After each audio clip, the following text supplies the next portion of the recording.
నామానికి మహిమ కలుగును గాక. మన ప్రభువును ప్రియరక్షకుడైన యేసుక్రీస్తు వారి పరిశుద్ధ నామములో మీ అందరికీ శుభాభివందనాలు తెలియజేస్తున్నాను. బాగున్నారా ప్రియ దేవుని బిడ్డలారా? సామెతల గ్రంథం 26వ అధ్యాయం 1వ వచనం ప్రకారం, ఎండాకాలానికి వర్షము గిట్టదు, కోతకాలానికి వర్షము గిట్టదు, అలాగే మూర్ఖునికి ఘనత గిట్టదట. ప్రియ దేవుని బిడ్డలారా, ఈరోజు నువ్వు మండుతుంటే అనేకులు నీ మీద నీళ్లు చల్లాలని చూస్తారు.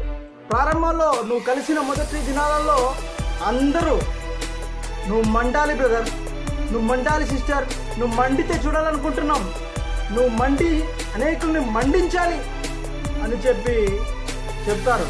కానీ నిజంగా నువ్వు మండుతున్నప్పుడు బకెట్ నీళ్ళు తెచ్చి నీ మీద పోసి నిన్ను చల్లార్చాలని చూస్తావు.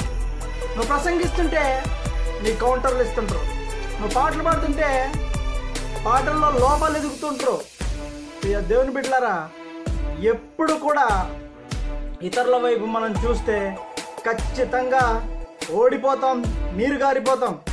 కనుక ప్రభు చెప్తున్నాడు, రాజులను నమ్ముకున్నట కంటేను, మనుషులను నమ్ముకున్నట కంటేను యెహోవాను ఆశ్రయించుట మేలు అని చెప్పి దేవుని వాక్యం సెలవిస్తుంది. ఈరోజు ఎంత ఆత్మీయులని పిలువబడుతున్నా కూడా వారు ఇతరులను ఏదో ఒక రకంగా తొక్కాలని చూస్తారు. కనుక యెహోవాను మాత్రమే ఆశ్రయించు. ఏదో ఒక రోజు, ఈరోజు మంచిగా ఉండవచ్చు, ఒకరోజు నువ్వు నిజంగా మండుతున్న రోజు, నువ్వు ప్రభు కొరకై రగులుతున్న రోజు ఖచ్చితంగా నిన్ను నీ ప్రక్కనున్న వారే చల్లార్చాలని, నీరు గార్చాలని, కూల్చివేయాలని, పతనం అందించాలని, నిందల చేత, అవమానాల చేత, సూటిపోటి మాటల చేత నిన్ను అంతమొందించాలని చూసేవారే ఈ లోకంలో ఎక్కువగా ఉంటారు.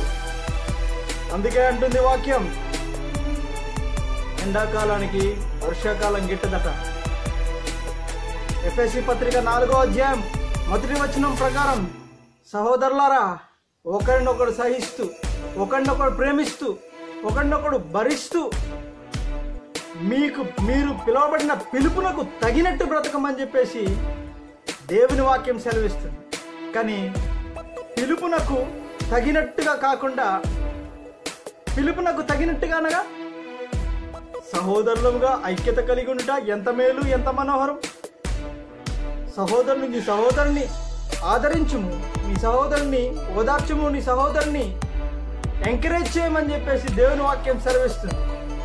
కానీ ఈరోజు నీరు గార్చేవారు ఎక్కువైపోయారు. ఈరోజు ఘనత, అందుకే బుద్ధిహీనుడికి ఘనత నచ్చదట. ఇతరులు ఘనత పొందుతుంటే, ఇతరులు కొంచెం వారికంటే కొద్దిగా పేరు తెచ్చుకుంటే వాడికి నచ్చదట. బుద్ధిహీనుడికి ఘనత గిట్టదట.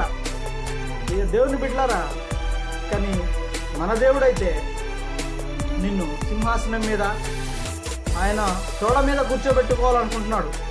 ప్రియ దేవుని బిడ్డలారా, మన దేవుడు ఈ మనుషులందరూ కూడా నిన్ను కిందికి జార్చాలని చూస్తే, దేవాది దేవుడు సింహాసనం మీద పైన కూర్చోబెట్టుకోవాలని ఆశపడుతున్నాడు. ఆయన వల్ల కూర్చోబెట్టుకోవాలని ఆశపడుతున్నాడు. కనుక మనుషుల వైపు చూడకుండా నీవు దేవుని వైపు చూడవలసిందిగా మిమ్మల్ని కోరుకుంటున్నాను. నువ్వు మండాలి. ఎంతమంది నీళ్లు చల్లుతున్నా నువ్వు మండాలి. ఎంతమంది నిరాశలో ఎండ్రకాయలక కింది గుంజుతున్నా నువ్వు లెగాలి. నువ్వు ఉప్పెనలా ఒక జ్వాలగా రగులుచు ప్రపంచాన్ని మండించాలి. నువ్వు కాకపోతే ఇంకెవరు మరి మండించేది? ప్రభువు తెలుసుకున్నవాడివి, సత్యాన్ని చేతపట్టుకున్నవాడివి, బైబిల్ని చేతపట్టుకున్నవాడివి నువ్వే. మండకపోతే నువ్వు ఇంకెవరు మండిస్తారు మరి లోకాన్ని? భూమిని తలకిందులు చేయవారు ఎవరు? సత్యాన్ని చేతపట్టుకున్నవారు కాదా? నాకెందుకులే, నా వల్ల ఏమవుతుందిలే అనుకుంటున్నావా? ఇతరులు నన్నేమన్నా అంటారేమో, నిందిస్తారేమో, వామో వాళ్ళ ముందు నేను నిలబడగలనా అనుకుంటున్నావా?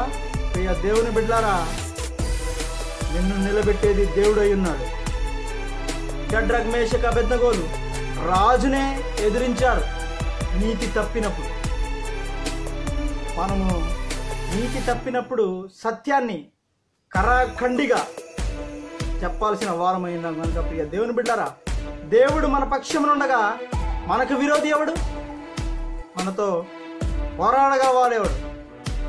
అందుకే దావీదు గారు అంటారు, యుద్ధము యెహోవాదే, దేవునికి మహిమ కలుగును గాక.